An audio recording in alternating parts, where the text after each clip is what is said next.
Of course, before starting, thanks to these companies for having paid my trip here and allowing me to be there today. So I will be talking about the guide board, which is an artifact, a tool, a physical tool that you can use to improve the effectiveness of your retrospectives and allow you to use them as tools for continuous improvement. So I guess I should start by defining what are retrospectives. Yeah, I'll do that in a short while.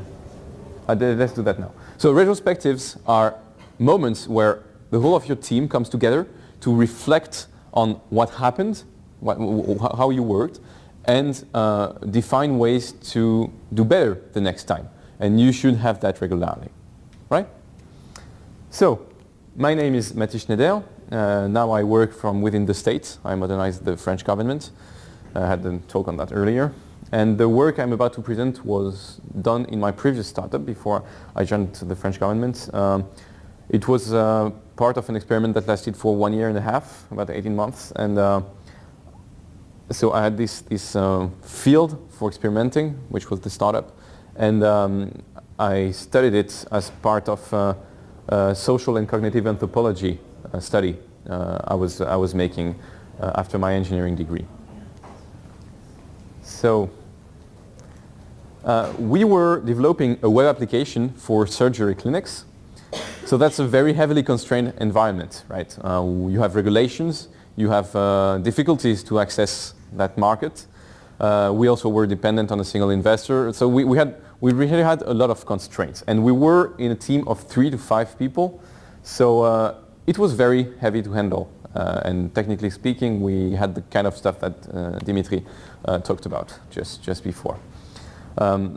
But beyond the technical aspects of our tooling, we also had to improve very quickly to adapt to the changing conditions and to discovering new obstacles in our delivery.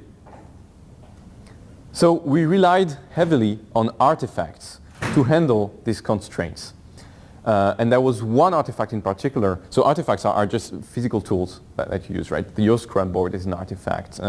Pretty much everything that gives you information about what you're doing and that's not in a human brain is an artifact.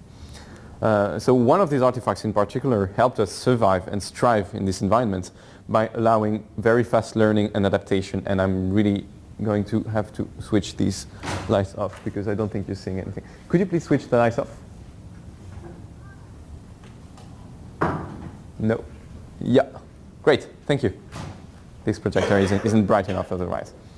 So this was one of our walls. Right? The other walls were pretty much as crammed. So as you see, we have a lot of artifacts, right? I could talk about all of them. They are pretty interesting. But here we're going to focus on the guide board, which is up there. And there's very good reason for it to be up there.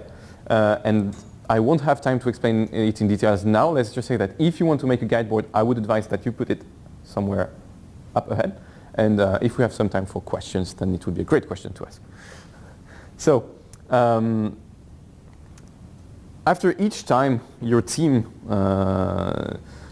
takes to reflect on that just behavior, so these retrospectives, the aim is that the team creates a guide ticket.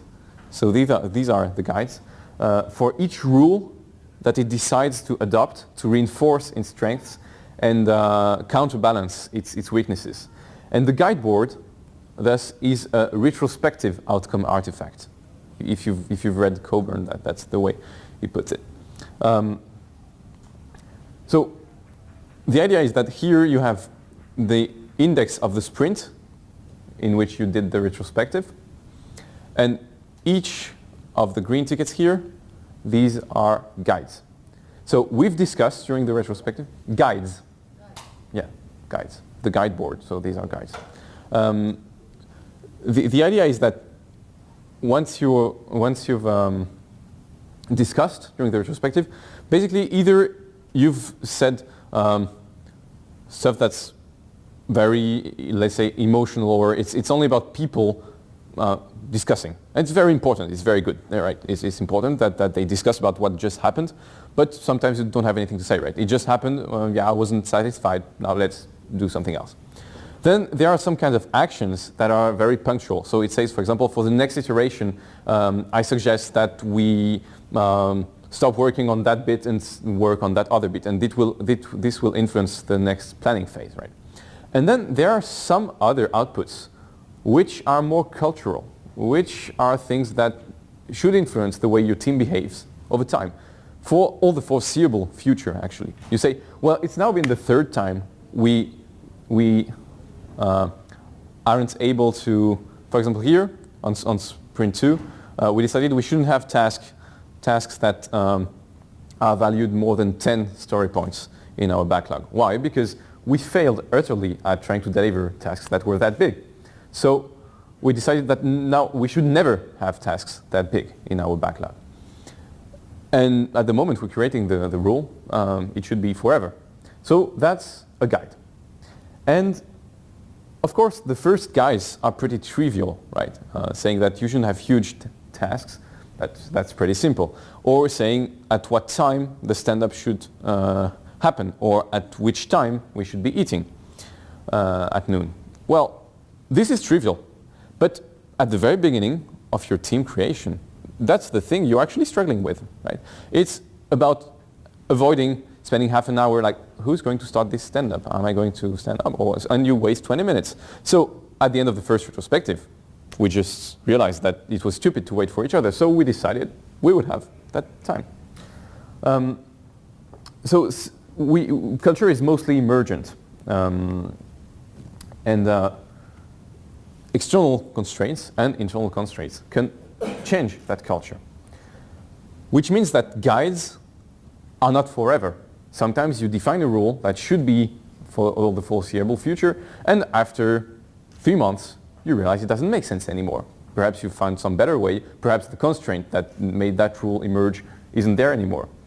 So in such occasions, we close the guides. So these are closed guides. We just put another note on it, and we write the index of the iteration at which we closed it. So here, for example, at sprint 34, so that was about 1 year in, we decided our iterations shouldn't be 2 weeks long anymore, but 1 week long. Because we actually had so much improved in our delivery capabilities that it made sense to be shorter, to adapt more rapidly. Sorry? More like that. Yeah. So we don't remove the sticky, right? We don't remove the guide. We just close it. Why? Because then you can reflect on why at some point you wanted to do that. Because one thing that you realize happens quite often is you have the retrospective and you say, hey, perhaps we should do that. And then someone in your team says, but I'm pretty sure we tried it 4 months ago and it didn't work out, but now I can't remember why it didn't work out. And so by keeping the guide there and just closing it, people keep a memory of what happened, what they tried, why they wanted to close it. And actually you can make it even easier by writing down a few keywords on the opposite side of the closure ticket. So how do we close precisely? We don't just say, okay, now this is over. The process is very simple. When you're doing a retrospective, you take a quick look at the guide board and you try and evaluate whether you're following these practices. If you had a hard time during this iteration to follow one of the guides your team edicted, you just put it downwards. There's a special row at the bottom of the guide board which says, warning, we had a hard time following this rule. So this has two effects. The first is that for the coming iteration, it is now very put forward. So your team will have its attention drawn to it and will usually adjust its behavior and do its best to follow the rule. If at the end of that iteration where the ticket was under observation, you've still not been able to follow the guide, then the guide is over. And there's no negotiation. It's not about, yes, but we really want to follow this practice. The guide board is about showing what your team is doing. It's not simply goals that you want to achieve. It's we want to do that. And either you're actually doing it, right? Over time it has been infused in your culture, and then the guide board is simply stating what you're doing, or you're not able to follow these guides and they should be put forward. You have to work on them, and if you're not able to work on them, it's closed. You have to find some other way to fix your problems because this doesn't work. Yeah. So the guide isn't about features and the solution or product you're developing. It's about like guidelines to follow. It's not related to the features of the product you're developing. No, it's really cultural. It's only about the culture. It's about what you want your team to be doing. You don't talk about features or anything. It's really about process and people. Okay. We'll have some other examples of what can be on the guide board. What are good guides and what are not. But, yeah. Even if the retrospectives, they discuss features or some Yep. improvement to their code or to Yep. the project, they do not include them here. No, it's very valuable. The guide board should not be the dumping place for everything that was said in the retrospective. And you may definitely have a retrospective where there's no update to the guide board. That should ask questions on the ability of your team to reflect and improve, but it's possible. If you only have stuff that's valid for the next iteration or the next two iterations, don't write it here. So you may have a hard time because at the end you get quite many guides, right? Which is why we did drawings. At first we wrote things down, and if you simply write, at the end you get a wall of text, and it doesn't work. But if you do drawings, and if you actually have your team start by doing the drawings together, then they will remember the guides much more efficiently. Not only will they remember better, but it will also create a much better consensus, because the amount of information you encode and the amount of debate you create around creating a drawing is much, much higher than trying to find a few keywords that embody the rule you want to do. So each of these guides takes about 20 to 40 minutes to create. It's very simple, of course, but we have to iterate, because the first time someone tries to do a drawing, and then the other said, no, well, that's not exactly how I felt it should be. And then you have the actual conversation on what it is you want to change, because everyone agrees on what was the problem, but the actual solution you want your team to implement over time is not exactly clear for everyone. So if you do drawings, you will have good debate, and then it's very easy for you to scan and find the guides you wanted to implement in the first place, to follow. So we measured the efficiency of this artifact by the number of time a debate could be stopped in the team before it actually starts, simply by pointing to a guide. So you have your team starting to say, yeah, but I think we should be doing it this way. I think we should be doing it this way. And rather than having someone say, you know, we already had this conversation 2 months ago, you can just say, I think it was this guy. And what's pretty interesting is that since all the team agreed on this guide, there's no frustration. It's not like, shut up and follow the rule. It's, remember, we already had this conversation in depth some time ago, and we agreed we should do that. So if you encounter obstacles later on, and someone points you to the guide, then everything comes back to your memory. And you might still be frustrated, but you remember why you wanted to follow this practice.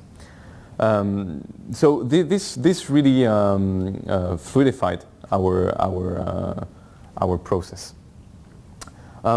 Actually, to put it in some other way, you might have heard the metaphor of user stories being a reminder to have a discussion. Right? You cannot capture everything in a story card. It's a reminder that you should discuss with partners. So the guide is a reminder that a discussion has been had. And you capture the same amount of information as your user story. It's much more than what's written there. Same thing there. You've embodied consensus. There's no frustration from a team member in agreeing with past himself or herself. And if there is, the guide has been closed already. And of course, over time, the guides become more specific, right? The first ones were trivial. But here, we're defining very precisely that user testing should be closed with a debrief. And debriefing has been, of course, defined during the discussion. So yeah, we are about 9 months in. So we have very, very specific things. And as you've seen here, as you can see on sprint 29, we had nothing to say. Happens. And as they become more specific, we can even reach a meta level because guides can also impact the usage of the guide board itself. Actually, this endangered row and having guides evolve, we didn't come up with it. Right? When I first created this thing, I didn't have all these magic images in my mind. We just created because after 15, 20 sprints, we realized some of the guides were outdated, but simply removing them, we lost information. So we created these rules. So guides, we can really change pretty much anything in your process. And other teams, so I started talking about this, and actually other teams already used similar artifacts. Here it's another one, and they print their guides that they call improvements axes on A4 paper, and they stick it around and that's pretty fun because they don't do their drawings themselves, but they used comics that pretty much everyone in the team liked, and they took pictures from these comics. So it really feels like there's something with encoding information through graphics to help you remember things over a long period of time. So the guide board is mainly the idea of identifying a subset of your retrospective outcomes, the ones that should be there for the foreseeable future, and a few constraints on representation.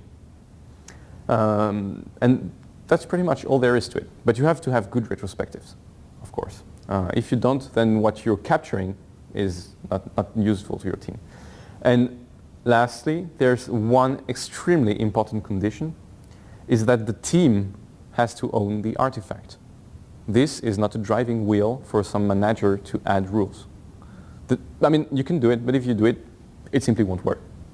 And it's a bit of a waste, really. It only works because you've created consensus and everyone agrees that it is their opinion voiced up there and reified. Thanks for your attention. So we have some time for questions, I guess? Yeah.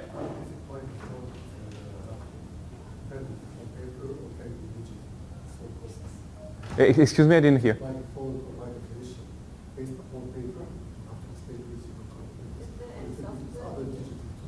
Oh, okay. Oh, please don't. How can I make a short answer?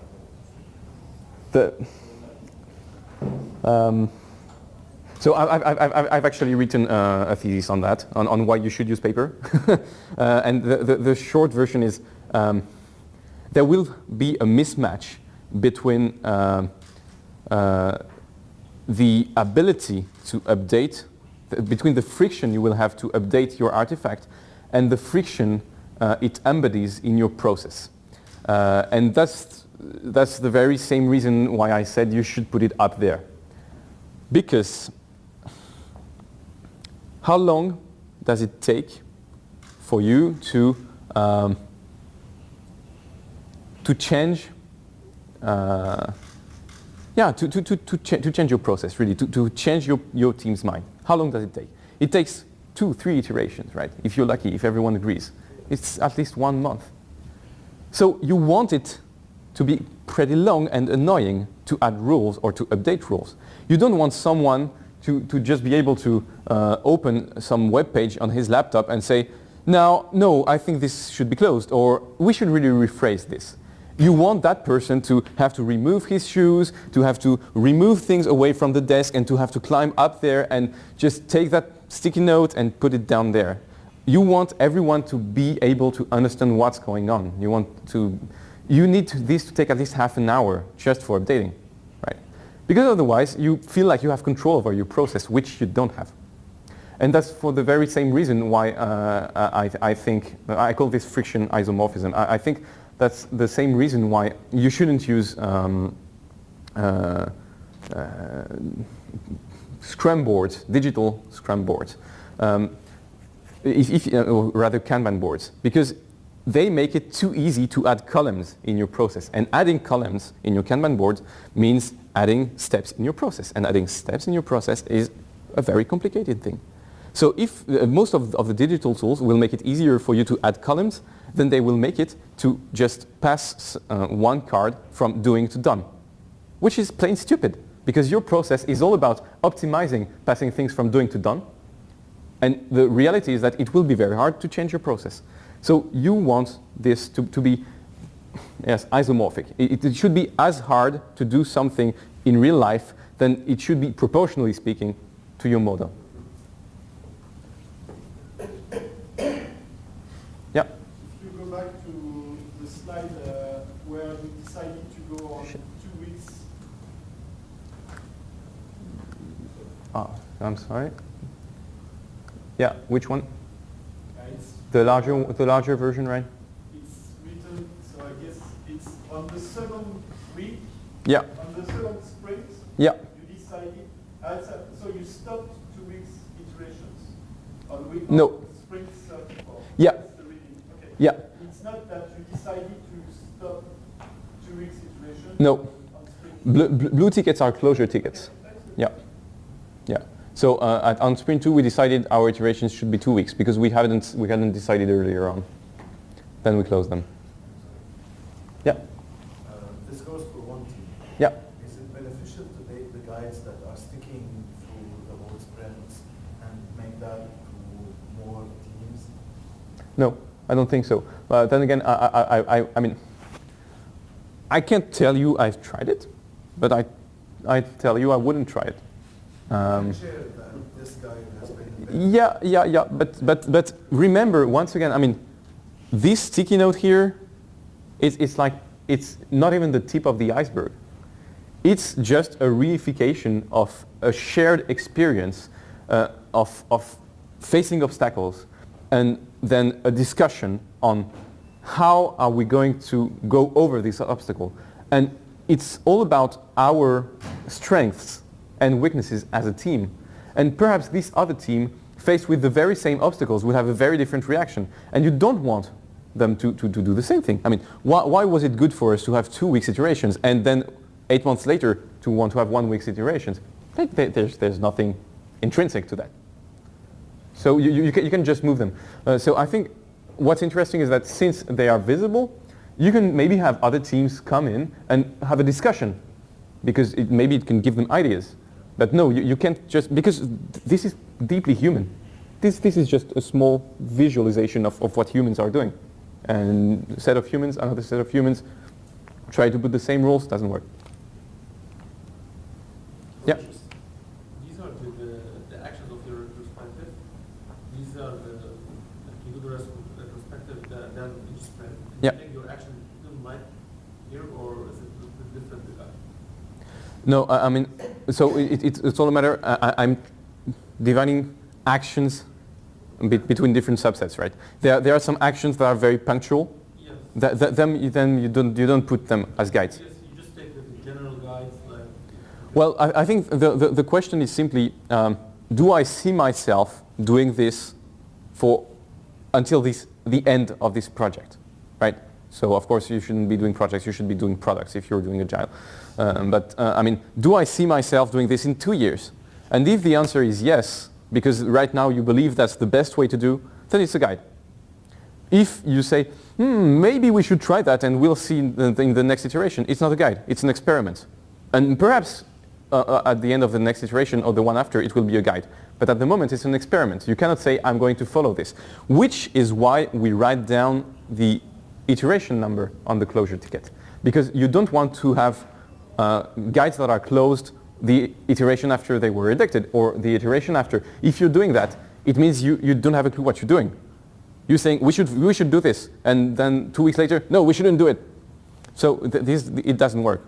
That's why it's interesting to have these numbers. They give you 2 things. First of all, they are a very good reminder for your team to remember why they decided to stop this. Because, for example, even now, 2 years later, I remember, for example, here we closed 2 tickets on sprint 15. And sprint 15 was when one of the employees left. And so it didn't make sense anymore to have these guides because they deeply relied on this person to be here. See, so for me, this 15 thing means a lot. For you, it means nothing.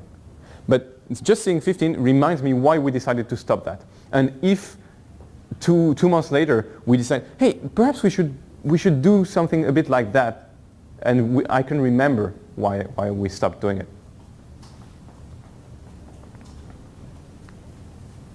Yeah. Should all the team agree on one guide, or it's just a discussion that you can keep on going until they all agree on a guide? No, if it's a guide, it's a consensus. You've all agreed to something. And sometimes it's true, you will have discussion, but it's not settled yet. If it's not settled yet, then your team is not ready to follow it as a guide. Maybe some of them will try, then it's an experiment. Some of them will try, and then we'll discuss it again at the next retrospective. But it's not yet a guide. The guides are here because they are our common law. They are the law that we've created together. They are our emerging culture reified and made visible for everyone. So we don't put experiments? No, you shouldn't put experiments there. Yeah. Find another board for this. Yeah, but we also had an experiments board, and I recommend it. But there's stuff with Lean Canvas, with Lean Startup things. They have nice experiment canvases. It works pretty well. Then, as I said, if your experiment is validated, then indeed you can put it as a guide. How do you, when you come into the project, Yeah. come in with a lot of assumptions. Yeah. Yeah. You're going to have 2 weeks sprint, you're going to Yeah. have so these are just changes and new experiences. Mm-hmm. Do you start the project with a meeting to set the first guides, or how do you do those? No. I really think that this should emerge. Of course, this is not meant to be exhaustive. This is simply the things that your team had to discuss about. This is not the full culture. So why do we show it? Because basically, either the team does things and it works out and no one has to ever talk about it. Then it's in their DNA, it's in their culture, no problem.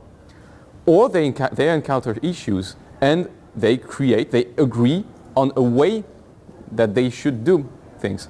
Then it's not the way they are doing it right now. So they make a guide to remember that they should end up being this way. And if it's still open, then at the end, indeed, it's their culture. It's done. It's integrated. If it's not integrated, then it should be under observation or closed because it's so far away from them that they are not able to learn it. So I understand like in Sprint 6, it's Yeah. the accumulation of all the guides that are not closed, not only Yeah. what's in line 6.